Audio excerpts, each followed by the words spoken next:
नमस्ते, प्रणाम। मैं रूबी कुशवाहा स्वागत करती हूँ अपने यूट्यूब चैनल पे।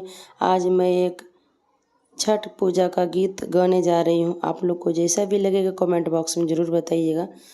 और जो हमारे चैनल पे न्यू हैं तो चैनल को सब्सक्राइब कर लीजिएगा और बेल आइकन को प्रेस कर लीजिएगा ताकि पहला नोटिफिकेशन आप लोग के पास पहुँच सके। तो इसलिए मैं छठ पूजा का गीत गा रही हूँ कि चैत का छठ पूजा नज़दीक आ गई है, तो इसलिए आइए हम सुनाते हैं छठ पूजा का गीत।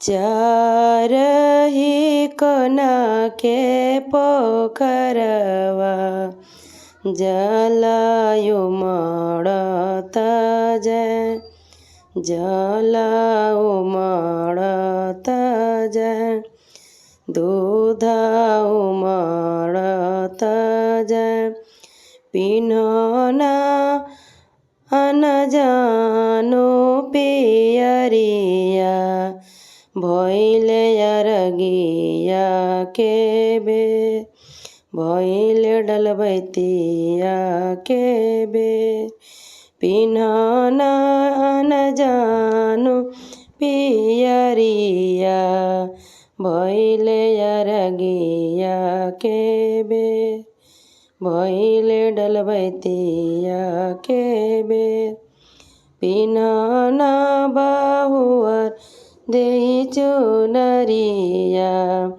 घटिया देहु न बनय, घटिया देहु न बनय, बेदिया देहु न बनय, तीना दिन के भूखल ते बइया जलाबे में कड़ी, दूधाबे में कड़ी, तीना दिन के भूखल बते बइया जलाबे में कड़ी, दूधाबे में कड़ी, सांझाई के देवाई नयर गिया बिहने मंगबे आशीष, बिहने मंगबे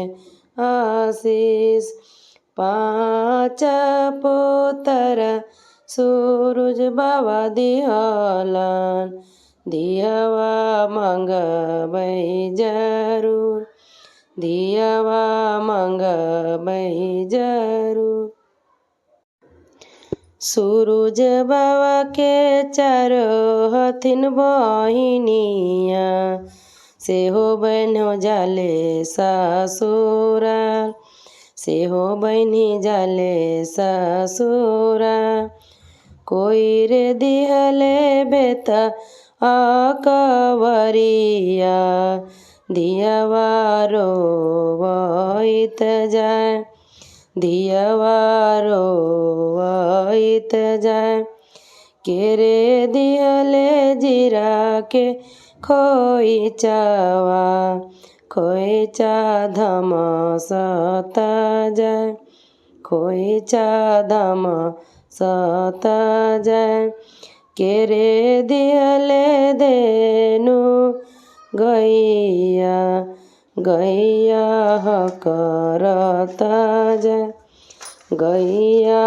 हकरत जाय, केरे दिहले पड़ल सुगवा, सुगवा पड़इत जाय, केरे दिहले लाली रे चुनरी लहसत जाय, केरे दिहले लाली रे रुमलिया नहीं न पोछाइत जाय, केरे दिहले लाली रे रुमलिया नहीं न पोछाइत जाय, अम्मा दिहले बेटा अकबरिया दियवा रोवइत जाय, पापा दिहले डेनु